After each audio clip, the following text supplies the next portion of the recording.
এই প্রশ্নটা হচ্ছে, আমাদের এখানে ধর্ম বিমুখতা দিন দিন বেড়ে যাচ্ছে। বিশেষ করে ঢাকা শহরের বিশ্ববিদ্যালয়গুলোর ছাত্র ছাত্রীদের মধ্যে এই প্রবণতা অনেক বেশি। তাদেরকে ফিরানোর জন্য যদি কোনো কনভিন্সিং ওয়ে বলতেন। আমার এই ভাই প্রশ্ন করেছেন, এই প্রশ্ন উনি অনেক আগেই করেছেন। আমি প্রশ্নটা লিখে রেখেছিলাম, সেভ করে রেখেছিলাম। উনি জানতে চাচ্ছেন যে আমাদের দেশে বর্তমানে ধর্ম বিমুখতা, ধর্ম মানে ধর্মের প্রতি বিদ্বেষ বা ধর্মের প্রতি অনীহা এবং ধর্ম বিমুখ হওয়া, এই যে একটা প্রবণতা, টেন্ডেন্সি, এটা দিনের দিন বেড়ে যাচ্ছে। তো আমার ভাই বলছেন যে ঢাকা বিশ্ববিদ্যালয়ে বা ঢাকার স্পেশালি উনি বলেছেন বিশেষ করে ঢাকা শহরের বিশ্ববিদ্যালয়গুলোতে ছাত্রছাত্রীরা মানে ধর্মের প্রতি যে আস্থা বিশ্বাস এটা মানে হারিয়ে ফেলছে এবং ধর্মের প্রতি একটা অনীহা মানুষের মধ্যে আস্তে আস্তে স্পেশালি ইউনিভার্সিটি স্টুডেন্টের মধ্যে আস্তে আস্তে জাগ্রত হচ্ছে। তো উনি বলছেন যে এখান থেকে মানে আমরা তাদেরকে কিভাবে ফেরাতে পারবো। অনেক সুন্দর এবং সময় উপযোগী প্রশ্ন বলে আমি মনে করি। আপনারা যারা যেখান থেকে বসে আমাদেরকে শুনছেন, এই প্রশ্নগুলা, এই বিষয়গুলা আমাদের বিশেষ করে আমাদের আলেম সমাজের উলামায়ে কেরাম যারা দ্বীনের তাবলীগের ওয়াজ নসিহতের কাজ করেন এবং আমরা যারা ইসলামী এডুকেশন নিয়েছি বা ইসলামিক ক্লাসিক্যাল সায়েন্সের সাথে জড়িত, আমাদের খুব চিন্তা করা উচিত বর্তমান এই প্রশ্ন এবং এই পরিস্থিতিটা নিয়ে। যাই হোক, আমি উত্তরে চলে যাচ্ছি। সম্মানিত ভাইরা, এই যে আমরা ধর্ম বিমুখ হয়ে যাচ্ছে আমাদের ছেলেমেয়েরা, আমাদের ভাই বোনেরা, আমাদের বিভিন্ন কলেজ পড়ুয়া ইউনিভার্সিটি পড়ুয়া ছাত্রছাত্রীরা, এই যে ধর্মের প্রতি যে বিরাগ ভাজন হওয়া, এটার জন্য এটা হঠাৎ করে হয় নাই। মানে আপনি এটা মনে করিয়েন না যে এটা হঠাৎ করে হয়ে গেছে, হঠাৎ করেই মানুষ ধর্মের প্রতি বিদ্বেষ পোষণ বা বিরাগ ভাজন বা অনীহা প্রকাশ করছে। এটা ঠিক তেমন না।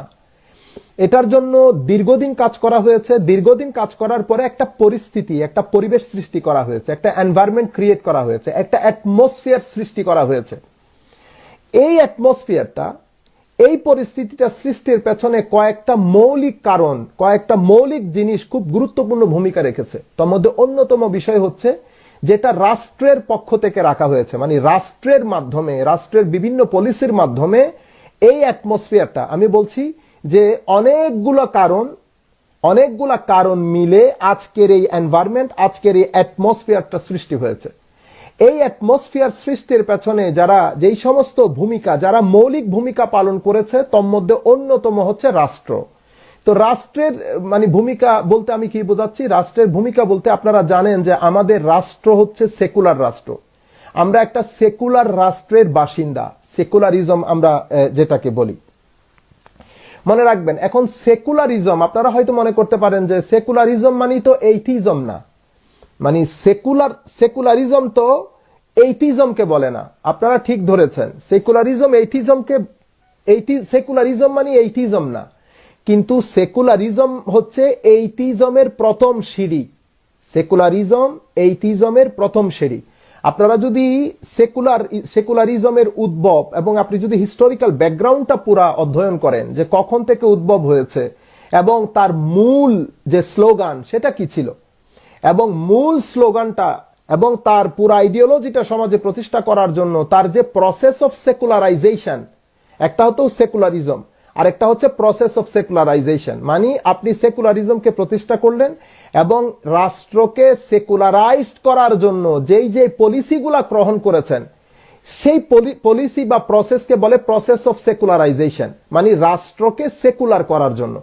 আপনি যদি পুরো ইতিহাসটা পড়েন তা আপনি অবাক হয়ে যাবেন যে সেকুলারিজম হচ্ছে একটা ওষুধ। মানে আপনাকে এইথিজম বলছে না, আপনাকে বলছে সেকুলারিজম।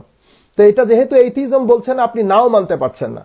এখন কিন্তু এটার প্রসেস অফ সেকুলারাইজেশন এবং রাষ্ট্র যখন ফুললি সেকুলার হয়, কারণ এটার মূল স্লোগান হচ্ছে liberation of the state and politics from religion and religious authority. অর্থাৎ স্টেট এবং আমাদের রাষ্ট্র এবং রাষ্ট্রের যে বিভিন্ন অর্গানগুলো আছে, সেই বিভিন্ন অর্গানগুলাকে, রাষ্ট্রের বিভিন্ন অর্গানগুলাকে ধর্মের শিক্ষা এবং ধর্ম সংক্রান্ত যে জিনিসগুলো আছে, যে বিষয়গুলো আছে, মোট কথা হচ্ছে রাষ্ট্রের সমস্ত অর্গানকে ধর্মের বলয় থেকে মুক্ত করা হচ্ছে সেকুলারিজমের মূল স্লোগান।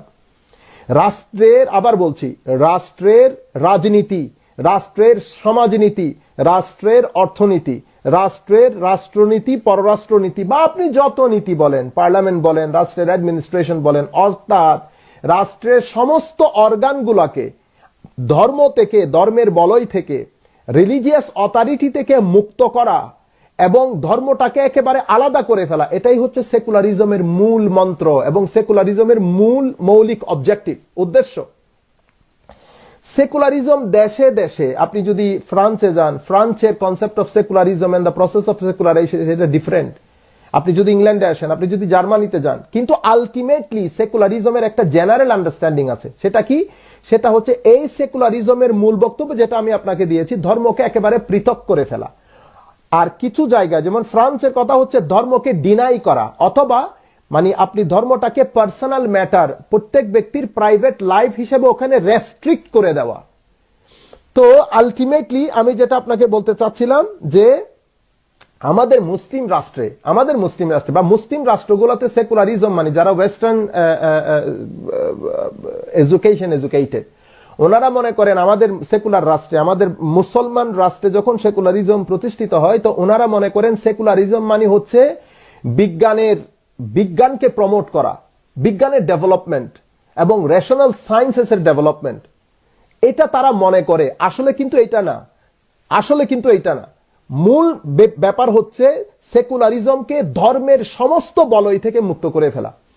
আপনি যদি আমাদের বাংলাদেশের লিবারেশনের পর থেকে আজকের এই 40-42 বছরের আপনি আমাদের বিভিন্ন পলিসি মেকিং ক্ষেত্রে, ইভেন আপনি এডুকেশনের ক্ষেত্রে, আমাদের এখন দেখেন ধর্মীয় শিক্ষা আছে, আগে ইসলাম শিক্ষা ছিল, এক সময় আপনাকে আজ থেকে 30-40 বছর 50 বছর আগে অ্যারাবিক গ্রামার পর্যন্ত পড়ানো হতো স্কুলে, কিন্তু সেগুলো উঠতে ইসলামী শিক্ষা, এরপরে ধর্মীয় শিক্ষা, এখন বলছে পরীক্ষাও নেওয়া হবে না, অর্থাৎ ধর্ম শিক্ষার কোনো পরীক্ষা নাই। এটাকে বলে প্রসেস অফ সেকুলারাইজেশন। মানে আমি ধর্ম অস্বীকার করছি না, কিন্তু আমার রাষ্ট্রের মধ্যে ধর্মকে লেস ইম্পর্টেন্ট করে তোলা, মানে ধর্ম কোনো ইম্পর্টেন্ট বিষয় না, ধর্মকে একেবারে ঠেলে পিছনে ফেলে দেওয়া। এখন মানে এটা এইথিজম না, মানে ধর্মকে অস্বীকার করা না, ধর্মকে লেস ইম্পর্টেন্ট করে দেওয়া।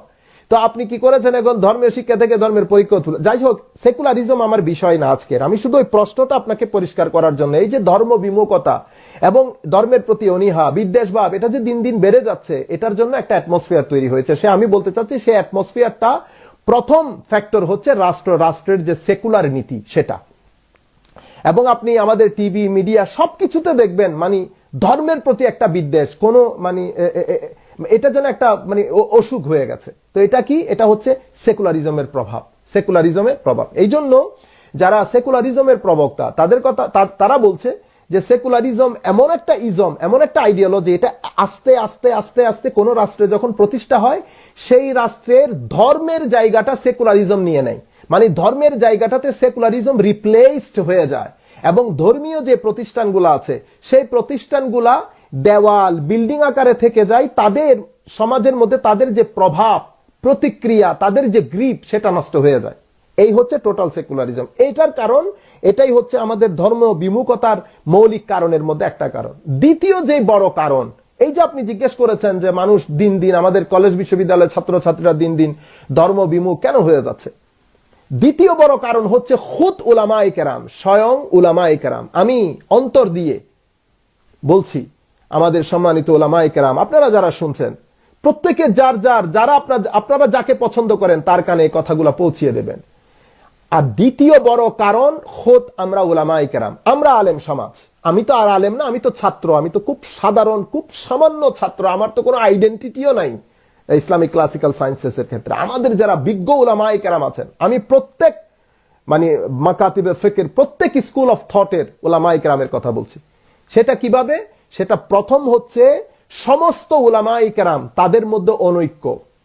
এই অনৈক্য, এখন প্রথমে তো অনৈক্যর মাধ্যমে তাদের পারস্পরিক দুশ্মনী, পারস্পরিক দূরত্ব, এবং একজনের বিরুদ্ধে আরেকজনের ঘৃণা চড়ানো, একজনের সাথে আরেকজনের সংঘাত, একজনের সাথে আরেকজনের মারামারি, একজনের সাথে আরেকজনের শত্রুতা পোষণ, একজনের সাথে আরেকজনের মানে কি বলে মানে শত্রুতামি সেটা এমন একটা পর্যায়ে গিয়ে পৌঁছেছে যে যেটা আপনি ভাষায় প্রকাশ করতে পারবেন না। মানে একজনের প্রতি একজনের এত কি বলে অবিশ্বাস, একজনের প্রতি একজনের এত ঘৃণা, এই যে অনৈক্যের কারণে আপনার মানে যখন আমাদের সাধারণ মানুষ যখন এই অনৈক্য, এই ঘৃণা, এই বিদ্বেষ এবং কাদা ছোড়াছড়ি, মারামারি এবং আপনার ওয়ার্ডের মাধ্যমে, শব্দের ব্যবহারের মাধ্যমে এই যে অ্যাবিউজ একজনের প্রতি আরেকজনের, এটা আমরা তো করছি, আমরা মনে করছি কি আমরা নিজেদের হক সাবেত করার জন্য এটা করছি, কিন্তু পরিণামে এটা প্রতিক্রিয়া কি হচ্ছে?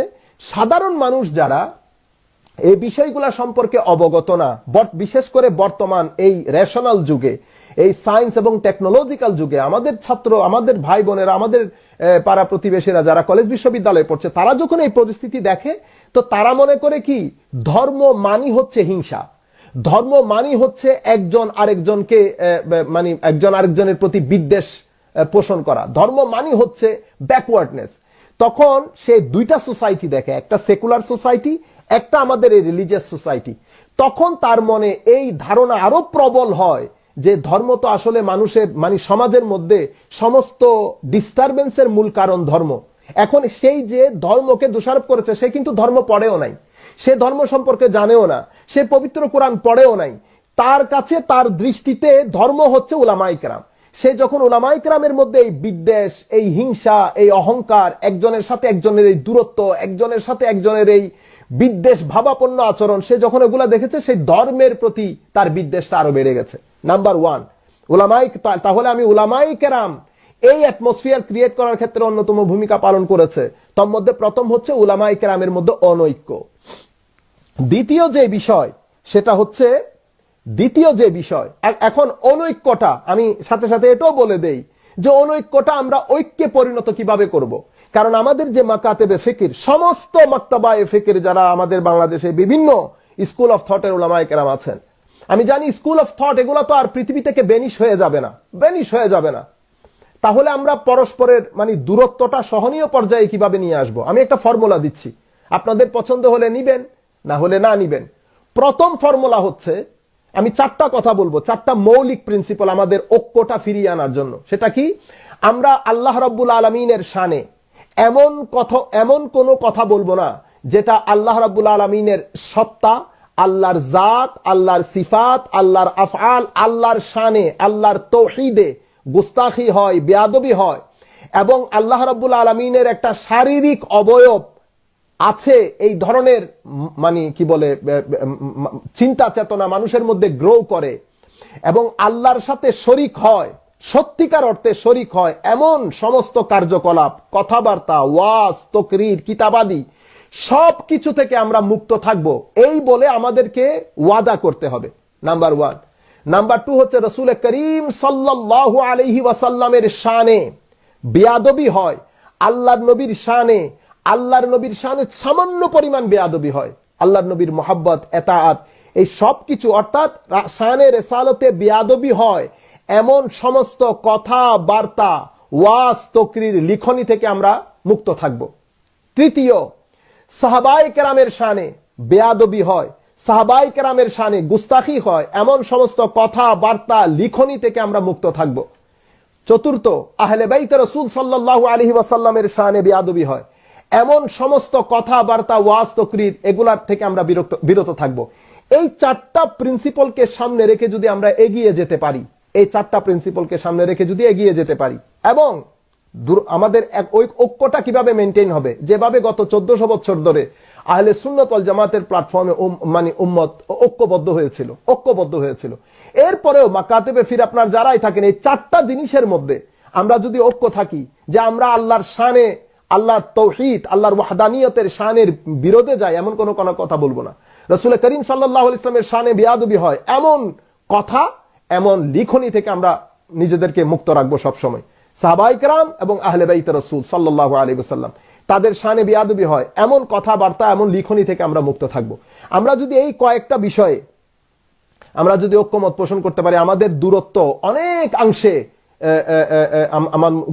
কমে আসবে। এবং এই কমে আসাটা বর্তমান সময়ে জরুরি। আমরা সময়ের ডিমান্ড বুঝতে পারছি না, সেই কারণে আমাদের মনে হচ্ছে আমরা এটার ইম্পর্টেন্স বুঝতে পারছি না, কিন্তু আমাদের এটা করতে হবে, সময় আমাদেরকে এদিকে পুশ করছে। দ্বিতীয়ত যেটা বলবো যে উলামায়ে কেরামের আমাদের আরেকটা বড় ঝামেলা যেটা হয়েছে সেটা হচ্ছে আধুনিক শিক্ষা দীক্ষা থেকে আমরা দূরে চলে যাচ্ছি। তাহলে প্রথমে হচ্ছে উলামায়ে কেরামের অনৈক্য, দ্বিতীয় হচ্ছে আধুনিক শিক্ষা দীক্ষা, সায়েন্স টেকনোলজিক্যাল যে জ্ঞান, সেই জ্ঞান বিজ্ঞান থেকে আমরা দূরে থেকেছি। তো সেই জ্ঞান বিজ্ঞানগুলা থেকে দূরে থাকার কারণে হয়েছে কি, সমাজের মধ্যে বর্তমানে এই টেকনোলজিক্যাল যুগে আমাদেরকে ব্যাকওয়ার্ড মনে হচ্ছে। কারণ সায়েন্স এবং টেকনোলজিক্যাল এই যুগে আমরা যখন ট্রেডিশনালি বিহেভ করব, তো রেশনাল এই যুগের মধ্যে, ম্যাটেরিয়ালিস্টিক এই যুগে, তখন আমাদেরকে দেখে বর্তমান প্রজন্ম মনে করে ধর্ম মানি হচ্ছে ব্যাকওয়ার্ডনেস বা পশ্চাৎপদতা। তো এই জিনিসটা আমরা কি করেছি, এস্টাবলিশ করে দিয়েছি আমাদের কর্মকাণ্ডের মাধ্যমে। আমার মনে হয় আমরা এই জায়গায় আরেকবার রিথিঙ্ক করা উচিত। কেন? কারণ আমরা যদি জ্ঞান বিজ্ঞানে এগিয়ে আসি, আমাদের ছাত্ররা যদি কলেজ বিশ্ববিদ্যালয়, বিভিন্ন বড় বড় বিশ্ববিদ্যালয়গুলোতে সুযোগ পায়, এবং যেহেতু তারা মাদ্রাসা ব্যাকগ্রাউন্ড থাকবে, সেই হেতু পরবর্তী যুগে ইউনিভার্সিটি থেকে বের হয়ে ডেফিনেটলি তারা বড় বড় পোস্টে যাবে। যখন তারা পলিসি মেকিং করবে, তখন তারা এই বিষয়গুলা অবশ্যই ধর্মের বিরোধে যায়, এই ধরনের পলিসি মেক করতে তারা 10 বার চিন্তা করবে। এখন হয়েছে কি, আমরা ধর্মের আধুনিক শিক্ষা দীক্ষা ছেড়ে দেওয়ার কারণে আপনার বড় বড় বিশ্ববিদ্যালয় বা বিসিএস এক্সাম দিয়ে পলিসি মেকিং এর ক্ষেত্রে যারা যাচ্ছেন, অলরেডি তারা ইউনিভার্সিটি সময়কালীন তাদের মধ্যে ধর্মের প্রতি বিমুখতা বা একটা অনীহার ভাব তখন থেকে জাগ্রত হয়েছে। সুতরাং পলিসি মেকিং এর ক্ষেত্রে তারা যেটা কেয়ারও করবে না। কাজেই এই জিনিসটা, এই যে আধুনিক জ্ঞান বিজ্ঞানের সাথে এটাকে অ্যাডপ্ট না করা এবং এটাকে অ্যাপ্লাই না করা, এটা আমাদের বাচ্চাদেরকে শিক্ষা দীক্ষা না দেওয়া, এখান থেকে দূরে রাখা, এটা এই যে পশ্চাৎপদতা, এটা আধুনিক শিক্ষায় যারা শিক্ষিত বর্তমান প্রজন্ম, তাদের কাছে আমাদেরকে পশ্চাৎপদ মনে হয়, ব্যাকওয়ার্ড মনে হয়। As a result of this তারা কি মনে করে, ধর্ম মানি হচ্ছে ব্যাকওয়ার্ডনেস। কেন? কারণ তারা কোরআন জানে না, 1400 বছরের মুসলমানদের ইতিহাস জানে না তারা। আমাদের কন্ট্রিবিউশন কি সায়েন্স এবং টেকনোলজিক্যাল ডেভেলপমেন্টে, সোশ্যাল পলিসিতে, পলিটিক্যাল পলিসিতে, সোশ্যাল পলিটিক্যাল রিফর্মস এর ক্ষেত্রে, ন্যাশনাল, ইনল্যান্ড এবং ইন্টারন্যাশনাল সিকিউরিটির ক্ষেত্রে পুরা মুসলিম দুনিয়া 1400 বছর কন্ট্রিবিউশন তারা জানেই না।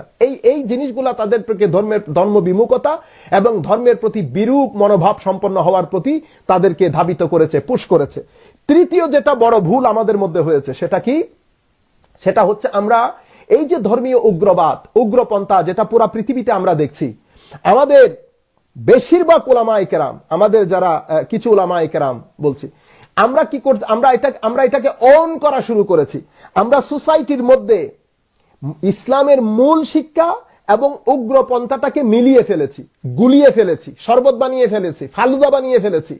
এখন আমি এটা করতে পারি নাই, ব্যর্থ হয়েছে এটা বুঝাতে সমাজকে যে ইসলামের মৌলিক শিক্ষার সাথে এই যে উগ্রপন্থা, এই যে উগ্রবাদিতা, এটার কোনো সম্পর্ক নাই, এটার কোনো সম্পর্ক নাই। তা আমরা কি করেছি, এখন উগ্রবাদিতা, উগ্রপন্থার নামে, ধর্মের নামে যে উগ্রপন্থা বা উগ্রবাদিতার আচরণ, সেটাকে আমরা ওন করা শুরু করেছি। আমরা সেটাকে পৃথক করে দেয় নাই, আমরা সেটাকে ডিজোন করি নাই। আমরা মানুষকে এটা বোঝাতে ব্যর্থ হয়েছি যে উগ্রপন্থার সাথে ধর্মের, আমাদের ইসলামের মৌলিক শিক্ষার সাথে কোনো ধরনের সম্পর্ক নাই। এই ধরনের আরো অনেক জিনিস রয়েছে, আমি জাস্ট দুই একটা জিনিস আপনাদের সম্মুখে তুলে ধরলাম শুধু আপনাদেরকে বোঝানোর জন্য যে এই যে ধর্মের প্রতি বিমুখ, ধর্ম বিমুখতা এবং ধর্মের প্রতি অনীহা এবং ধর্মের প্রতি বিদ্বেষ, এই জিনিস, এই যে একটা ছেলেদের মধ্যে একটা ট্রেন্ড শুরু হয়ে গেছে, এটা একদিনে শুরু হয় নাই, এক মাসে হয় নাই, এক বছরে হয় নাই।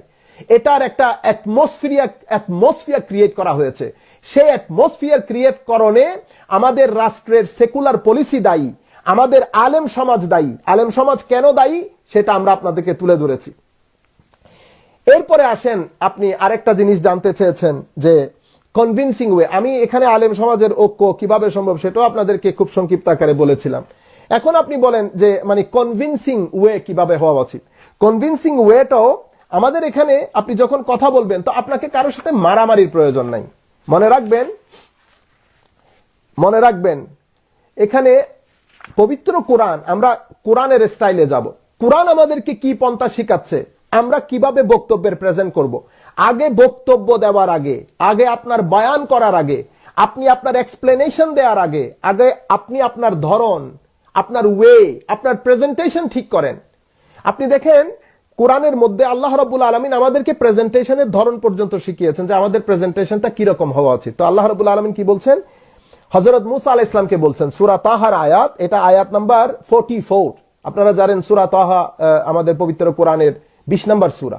তো ওই আয়াতের মধ্যে আল্লাহ বলছেন, ইযহাবা ইলা ফিরআউন ইন্নাহু তাগা। হযরত মুসা আলাইহিস সালামকে এবং হযরত হারুন আলাইহিস সালামকে বলছেন ফেরাউনের কাছে যাওয়ার জন্য, যে সে সীমা লঙ্ঘন করছে। তো এখন ফেরাউনের মতো এইটিস্ট যে বলেছে আনা রব্বুকুমুল আলা, আমি সবচেয়ে বড় খোদা, কিসের খোদার কথা তুমি বলছো? সেই ফেরাউনকেও যখন আল্লাহ, ফেরাউনের কাছেও যখন আল্লাহ মুসা আলাইহিস সালামকে পাঠিয়েছেন, তখন আল্লাহ মুসা আলাইহিস সালামকে বলছেন, মুসা তুমি এবং আপনি এবং আপনার ভাই মুসা আলাইহিস সালাম মুহাম্মদ আলাইহিস সালামকে বলছে ফাকুলা লাহু কাওলাল লায়্যিনা লাআল্লাহু ইয়াতাযাক্কারু আও ইয়াখশা। সেই জায়গার মধ্যে আল্লাহ বলছেন ধরনকে কাউলে লাইয়িন রাখতে। কাউলে লাইয়িন মানে সফট রাখতে, কনভিন্সিং রাখতে। আপনি যখন প্রেজেন্ট করবেন, সেই প্রেজেন্টেশনকে চেষ্টা করবেন খুব বেশি আকর্ষণীয় রাখতে, খুব বেশি সফট রাখতে, খুব বেশি যৌক্তিক রাখতে। তো আপনি যখন কাউলে লাইয়িন বলবেন, কাউলে লাইয়িন অনেক কনভিন্সিং হয়। আপনি সুন্দর করে বুঝা, কেন আমি তো এখানে আপনার উপর চাপিয়ে দিতে আসিনি, আমি বায়ান করতে এসেছি। আমার দায়িত্ব হচ্ছে বায়ান করা। বায়ান করা মানে আপনার সামনে বিষয়টা ব্যাখ্যা করে দেওয়া, যেটা আমি বর্তমানে করছি। আপনার ইচ্ছে হলে আপনি একমত পোষণ করবেন, আপনার ইচ্ছে হলে আপনি দ্বিমত পোষণ করেন, সেটা আপনার ব্যাপার। আমার কাজ হচ্ছে বায়ান করে দেওয়া। তো আল্লাহ বলছেন বায়ানটা করবে কাউলে লাইয়িন দিয়ে, সুন্দর করে, সফট এবং নরম ভাষায় এবং আবেগ দিয়ে। আল্লাহ রাব্বুল আলামিন যৌক্তিক আকারে তুমি সেটা রাখবা, তোমার বর্ণনা রাখবে। এখন আর আমাদের যেটা করতে হবে, যেমন কেউ মানছে না, আমি আমার লাইন অফ থট তাকে দেব যে আমি কেন মানি, সেটা আমাকে বুঝাতে হবে যে আমি আল্লাহকে কেন মানি, কোরআন হক কেন, ইসলাম সত্য ধর্ম কেন, সেটা আমি কেন মানি। আমার যে আন্ডারস্ট্যান্ডিং সেটা আমি তার কাছে পাঠাবো, মানে আমার ওই ভাই বা ওই বোন যারা ধর্ম প্রতি বিমুখ হয়ে গেছে, আমি তার কাছে রাখবো। তো এই যে রাখা, সেটা যৌক্তিক হতে হবে, কনভিন্সিং হতে হবে, এবং আমাকে অনেক বেশি সিস্টেম্যাটিক, প্র্যাগম্যাটিক, সায়েন্টিফিক, এবং আমাকে অনেক বেশি সফট হতে হবে। এটা কোরআনের ভাষা। এরপরে একটা বিষয় আপনি মনে রাখবেন, আল্লাহ রাব্বুল আলামিনের অস্তিত্ব মানে পৃথিবীর ইতিহাসে আপনি একেবারে প্রি সক্রেটিস এরিয়া থেকে শুরু করে, প্রি সক্রেটিস টাইম থেকে শুরু করে, সক্রেটিস টাইম, এরপরে এর পরবর্তী যুগ, আধুনিক যুগ, দর্শনের ফিলসফি বলেন, তারপরে আপনার বিজ্ঞান বলেন, পৃথিবীর কোন দার্শনিক, পৃথিবীর কোন সায়েন্টিস্ট, পৃথিবীর কোন বড় ধরনের জ্ঞানী, যাদেরকে মানুষ অনুসরণ করেছে, যাদের স্কুল হয়েছে, যাদের স্কুল অফ থট হয়েছে, যারা পরবর্তীতে রেফারেন্স হয়েছে, এমন কোন মানুষ আল্লাহর অস্তিত্বকে অস্বীকার করে নাই। আল্লাহর অস্তিত্বকে অস্বীকার করে নাই। সম্মানিত ভাইরা, আমি যেহেতু এখন লাইভে আছি, আপনাদের ফোন রিসিভ করা তার সম্ভব হচ্ছে না, দয়া করে বোঝার চেষ্টা করবেন। তো বলতে যেটা চাচ্ছিলাম যে মানে কেউ আল্লাহর অস্তিত্বটাকে অস্বীকার করে না। বড় গুরুত্বপূর্ণ আলোচনা করছি, যখন আপনারা ফোন করেন মাইন্ড ডাইভার্ট হয়ে যায়। তো বলতে চাচ্ছিলাম যে আল্লাহ রাব্বুল আলামিনের অস্তিত্ব, এই যে লম্বা সময় পৃথিবীর কোন জ্ঞানী, কোন দার্শনিক, কোন বৈজ্ঞানিক, আমি ছোটখাটো দার্শনিক, ছোটখাটো বৈজ্ঞানিক, মানে ফেপে ফুলে বৈজ্ঞানিক হওয়া, ফেপে ফুলে হঠাৎ করে দার্শনিক হওয়া, এমন লোকের কথা বলছি না। আমি বলছি যারা বড় আকারের দার্শনিক হয়েছেন, একেবারে শুরু থেকে, প্রি সক্রেটিসের পূর্বে, সক্রেটিস পর, এরপরে আধুনিক যুগ, যাই হোক, কেউ মানে এক স্রষ্টার অস্বীকার করে নাই। ফারাক শুধু এতটুকু, ফারাকটা শুধু এতটুকু, কেউ বিশ্বকে স্রষ্টা বলেছেন, আর আমরা বিশ্বের একজন স্রষ্টা আছে সেটা বলি।